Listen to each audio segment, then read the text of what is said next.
The Cannes Lion Festival of Creativity is firmly in its retail media era, and that was no more true than on Monday afternoon. eMarketer and Sensor Tower ran an executive briefing on commerce media hosted by the CPG guys.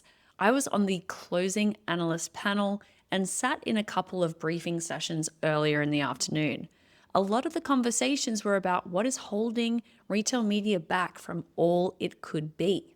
And a few weeks ago, I started a series with Anne Halleck of Miracle Ads called The Demons Inside Retail Media.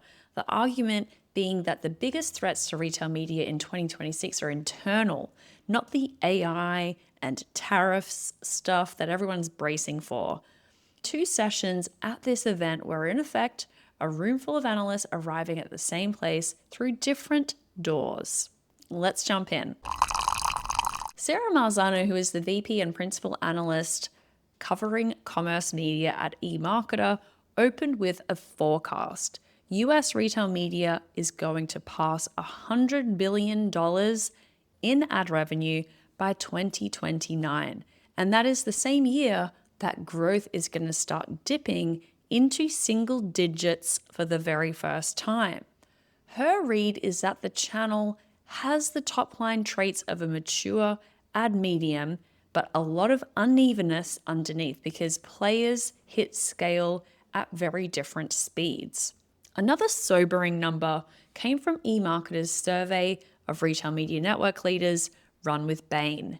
Leaders feel confident on strategy and product roadmap, but less so on the foundational stuff, the operating model, team structure, measurement. And inside the strategy pillar within a retailer, 56% of retail media network leaders said that they were very confident that their retail media goals aligned with their organization's objectives. But there was a roughly 30-point drop when asked whether the broader organization really believed in that retail media strategy. Next up, there was a panel talking about the growth engine of retail media, and this one kept snagging on vocabulary. Growth, loyalty, incrementality, everyone is using these words, but perhaps they don't mean the same thing. Claudia Johnson, who is the technical advisor to the CEO at Omnicom Flywheel, had the line of the afternoon. She said the problem isn't common language, it's a common understanding. Her analogy was the fork from The Little Mermaid. The media and creative teams are brushing their hair with the fork. The retail team, the rest of the enterprise, is using their fork to eat steak. She says, we both know what a fork is. We both believe in the fork, but we have very different understandings of what the fork should be doing. Shweta Bhardwaj, who is a partner consumer products at Bain & Company, brought the brand side version to the table. She says that brand teams have grown suspicious of retail media because they keep getting asked to spend more on it and to starve the top of the funnel so that sales teams can hit next day conversion goals. The fix that she's seeing at sophisticated advertisers is an operating model change, pulling the media out of multiple corners of the org into one group that looks at the full funnel. Now, this is the same point that Anne and I have been making about retail media networks aimed at the brand side of the table. These silos aren't unique to retailers. Now, on the panel that I was part of, hosted by Ian Simpson from Sensor Tower and featuring me, Andrew Lipsman, Sarah Marzano, and Debbie Aho Williamson, on this panel, Ian asked me to dig into this topic of dark search, which is the term for a purchase decision that is made inside an AI assistant with the shopper landing on the retailer having already decided what they're going to buy. I've written about it in previous newsletters. I'll link up to it in the show notes. Now, here's the idea. A lot of LLM referred traffic now arrives on retailer sites, but also publisher sites without any referral tag. So it looks like it is just coming to the retailer as direct traffic. Retailers see a surge in direct traffic and don't always clock that it might be coming from AI assistants.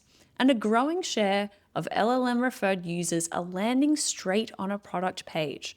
Shopify's Q1 2026 read is that 55% of sessions that are referred from AI start on a PDP at a retailer, compared to just 20% of traffic starting on a PDP for organic search.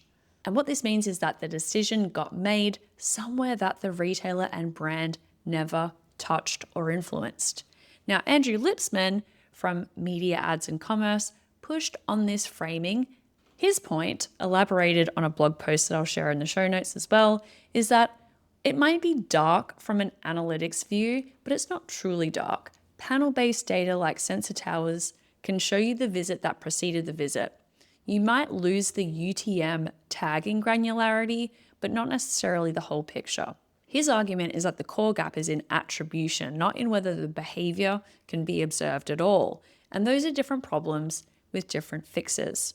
And Sarah jumped in with a longer view. Retailers have navigated imprecise purchase journeys forever. Word of mouth, the physical store, the social swipe up, TV ads. Her case for giving them some credit is that they're used to customers changing how they decide and showing up anyway, and that retailers were among the first advertisers into ChatGPT ads. That kind of supports this notion. It's fuzzy. We know it's fuzzy. We've figured out some things along the way. How different could it really be?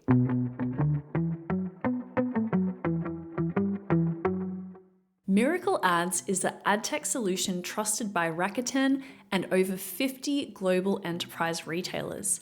That's because Miracle Ads was built with both 3P marketplace sellers and 1P suppliers in mind. Both advertiser audiences demand a seamless advertising journey from onboarding to reporting. You can offer everything from sponsored products to video ads all in one solution. Learn more at miracle.com. That's MIRAKL.com.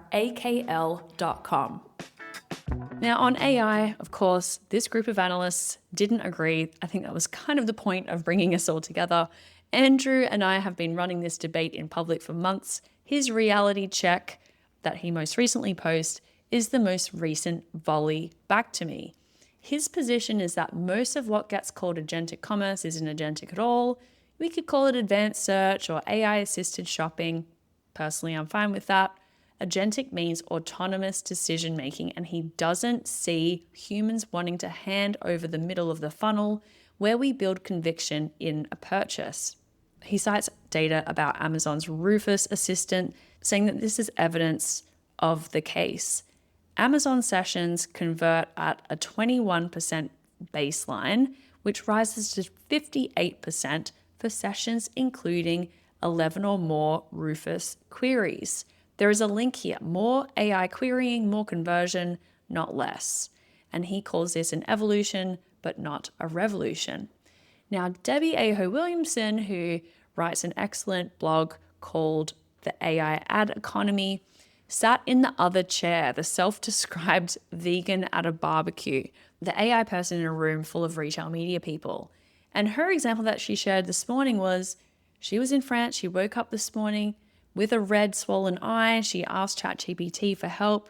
She got pointed to a specific French pharmacy because ChatGPT knew where she was in France with a translated sentence to hand to the pharmacist, who then found 2 products for her. This is the kind of pathway which ends up with a retailer, ends up with a physical transaction, but the decision-making all happened much earlier. Debbie also shared some Sensor Tower numbers on early ChatGPT advertising. She says that shopping brands, as in retailers, consumer brands, were nearly 40% of ad impressions in the first few months, with Best Buy the top advertiser over the full period. Now, the detail underneath this is the interesting part, because Best Buy went really big out of the gate. About 28% of all impressions in the first week belonged to Best Buy. But then by mid-May, Best Buy had vanished from the data entirely. And every Best Buy ad that she could find was a product ad, not a brand ad, not a reminder to come into Best Buy and check out the deals. Her framing, which is the uncomfortable one for most people in the room, is that the categories which are investing first in ChatGPT ads are among the most exposed to the discovery shift that AI is creating. So, 4 analysts and on a panel reading the same moment very differently. Is AI a distraction from billions of dollars in low-hanging on-site advertising fruit? Or is it the thing that's already reshaping discovery? We didn't settle it this time.